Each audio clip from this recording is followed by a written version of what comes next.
You finish your Right. sheet. Don. Finish your sheet. Miss Elton, Yeah, everybody good? I'm ready. All right, good. Charles and Gary? Good. All right. All right, I'm gonna start, call the meeting to order. 1.2, since Mr. Hodges is out tonight, I've asked Mr. Hickman to do the pledge and run the file. Let's stand for the pledge, followed by a moment of silence. I pledge allegiance to the flag of the United States of America and to the republic for which it stands, one nation, under God, indivisible, with liberty and justice for all.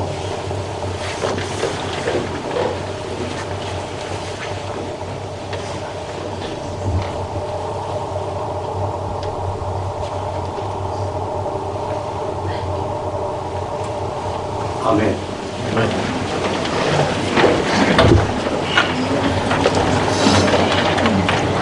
Thank you, Charles. 1.3, Mr. Street. Norfolk County Schools will provide quality educational programs and services to ensure student academic and vocational success. Thank you, Mr. Street. 1.4 starts hang on guys, I apologize, I'm still getting used to the new mics. So 1.4 is public comment. We do have 4 signed up.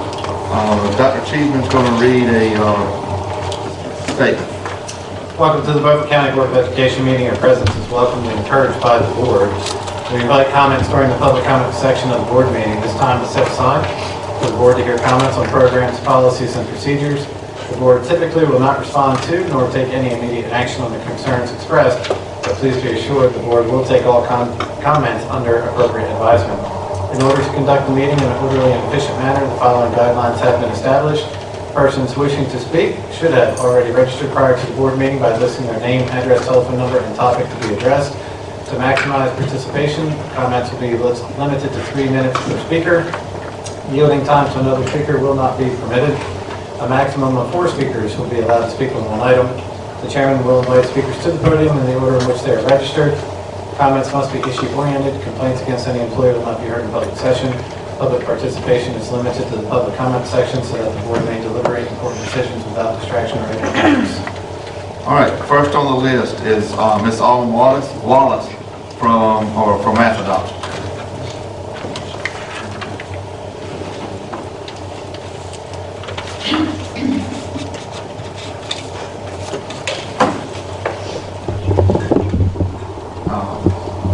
Can you turn her on and off?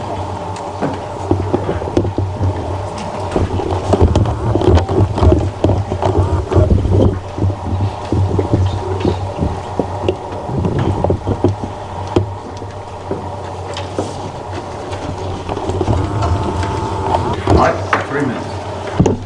All right, first I wanted to thank you for this opportunity. My name is Autumn Wallace. I am here to speak in favor of the Bridges K-5 math adoption. A little history on me: I've taught for 23 years. 22 of them I have been at Northeast Elementary School. I've taught 2nd, 3rd, 4th. I've taught 5th math and science, and then this current year I have been in an ESSER-funded K-5 math interventionist position. Having used the Bridges Intervention Program this year in my position, I wanted to just share a little bit about my experience. At the beginning, I'm sure you probably heard some concerns about how much the Bridges program is. It is overwhelming at first. I really had to dig in and I had to research and read through the material, but once I learned the format and the strategies, now the planning that I have to go through is very easy. And organization is the important part. The growth I have seen has just been amazing. The boosted self-confidence that the kids have now. I had one student just this week say, "Wow, I didn't know I was actually good at math." The data that I have observed, most of my students have grown 20 to 30 points, or some of them have grown actually 2 to 3 grade levels on their iReady math diagnostic. Now, how would this compare to the curriculum itself? Because that is a separate component from what I've been using. It is using the same strategies and the same number sense routines. It is extremely engaging. The kids love to go and work with me. It is very visual and it is game-based, so the kids don't even realize that they're learning most of the time. It truly moves our students from the conceptual to the procedural to the abstract. And the data, I don't know, one thing I've noticed, because I've looked at a lot of data from K-5 at Northeast, you can see where students may be successful in the lower grades, but as they progress, the scores will drop or get lower. And I have found in my experience that that is because they don't have that deep conceptual understanding, that they're just learning their grade level content in order to pass the test, and then when they move on, they don't have the background that they need. So I just wanted to speak in favor of that curriculum. Thank you, Ms. Watson. Thank you for your teacher and your tenure at Crawford County Schools. Ms. Patricia Garrison, math curriculum.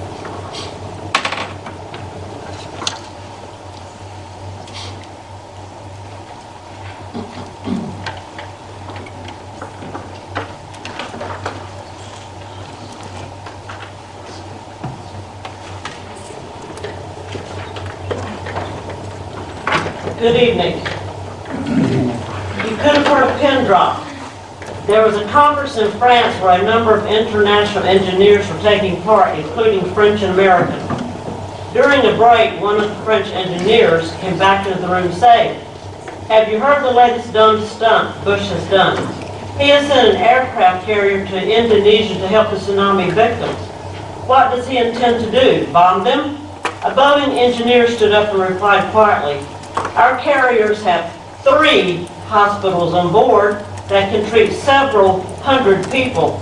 They are nuclear powered and can supply emergency electrical power to shore facilities. They have 3 cafeterias with the capacity to feed 3,000 people, 3 meals a day.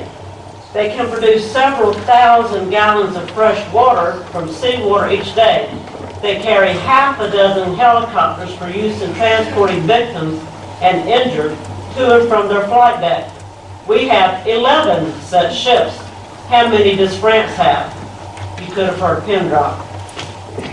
Math is factual, fact-based. 2 plus 2 equals 4. It does not equal 5. If 2 plus 2 equals 5, then the astronauts would never have made it to the moon. While researching the Bridges math curriculum, I discovered a number of disparaging statements in related articles. 1. Focusing only on the right answer can be counterproductive. Shallow attempts at cultural relevance. You can't put an ethnic name into a word problem. Anti-racist math educators, social justice math. Can right answers be wrong? The latest clash of a white supremacy culture unfolds in an unlikely arena, math class. What's culturally relevant teaching, CRT, and how can educators incorporate culturally relevant instruction into the math classroom? One example is cultural responsive instruction for holiday and religious celebrations. Does this also include U.S. recognized holidays, religious celebrations such as Christmas, Easter, Thanksgiving, Independence Day, etc.? Students cannot add, subtract, multiply, divide, and we're worried about teaching diversity in math in class. 2 plus 2 equals 4 is universal. Teach math. A recommended math program that a number of teachers approve of and would like to see incorporated into the Beaufort County school system is into math, basic math.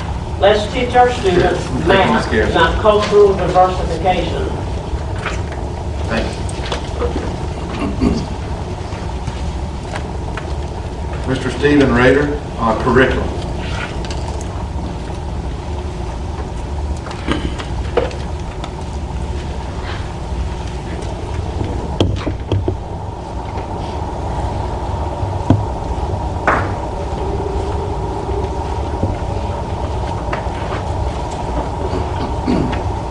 Good evening. My main concern is the history curriculum, although I do share concerns about DEI, which is a Marxist construct, in this math curriculum.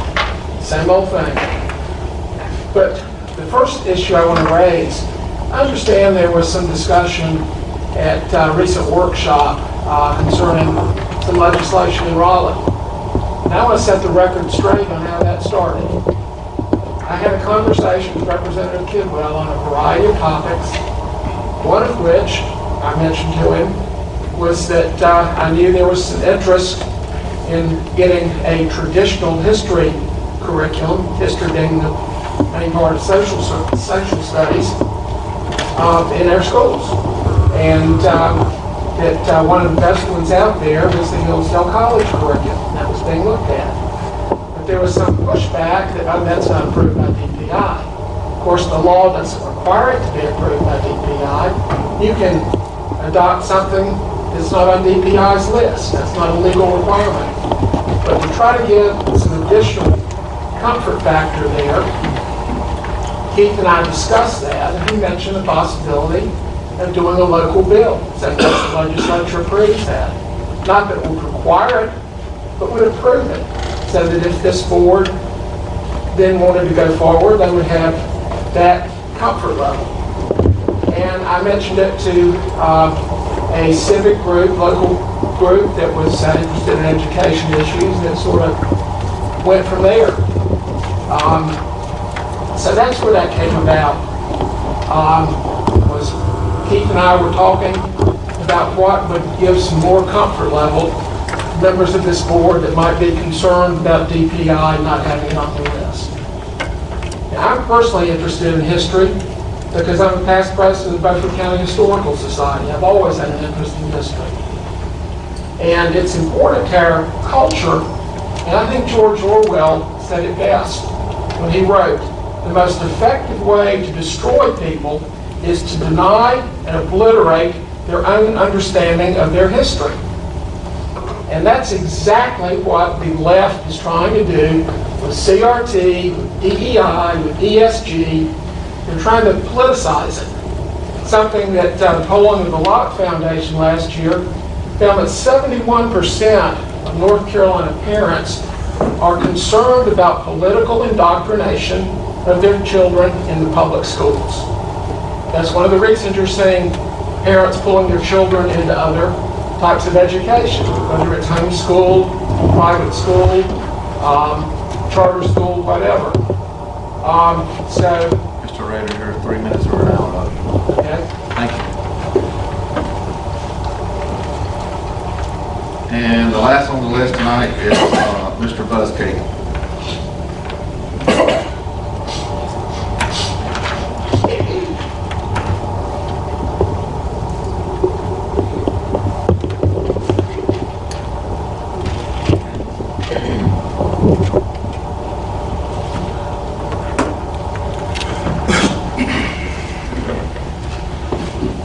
Thank you, Mr. Chairman. I watched the video at the last meeting, and thank goodness we are getting some information out to the public. And I noticed that the biggest thing that came out of that meeting to me was you guys were incensed. That's all I heard, we were incensed. This thing with Keith Kidwell, I thank goodness Steve has brought some light into that. That is something that a number of us have talked about. And Gary, of course, I think did that really as a citizen. Now I understand, and I don't have this in writing, I can't hand it to you on a piece of paper. But I understand now there are 4 other candidates that have contacted Keith that would like to ride in on that same thing. The end of the story is, as Steve pointed out, this is a comfort thing. You guys, whether you said it outright or whether you implied it, that DPI or somebody at the state says we have to choose from certain curriculum. That is not true. Done some research on that, and I'm sure you know this. You do not. The only thing you have to do is meet that end of grade testing, and you have to present material in there that will be suitable for that student to meet end of grade testing. We've been told that we had to have also Common Core math. We looked that up in 2017, you don't have to have Common Core math. So whether it's meant or implied, that seems to be what's coming down to the public. I'm so concerned that we're not going to get back to doing something about traditional education. When I look at what we've got now, 8 schools out of 13 with a D, failing grades. I got an opportunity now, the greatest opportunity Beaufort County probably has had, with this airport, a drone center, weather station. Now we've got 2 large companies looking at this. Grumman is one, another large airport company is looking at this with offices here. You're becoming a boat building center in eastern North Carolina, 25 boat buildings with 35-mile radius. And what have you got? Kids that can't read a ruler. Don't believe it? Go out and ask the guys out here at the company. I asked them. They laughed. They said, I can't get guys from you to read a ruler. 35% of our kids are at math grade level. These are things we ought to be talking about instead of straining at all this other malarkey. The salvage was going to cost you $480,000, and it was going to wave a rainbow flag. Now you can get Hillsdale is free. It has traditional education. These kids are coming out there, they don't know anything about Holocaust. They don't know anything about my war, frozen chosen, pork chop hill. They don't know anything about the killing fields of Cambodia. On and on and on, the stuff that they need to know to understand what patriotism is. 3 minutes. May I finish one sentence, please? Yes, sir. The thing that I want to say is, if it wasn't for these brave men and the things that have come to pass, you'd be speaking Chinese. Thank you. Thank you for your service. Yes. Have we been told we have to pass Common Core math? I haven't heard that.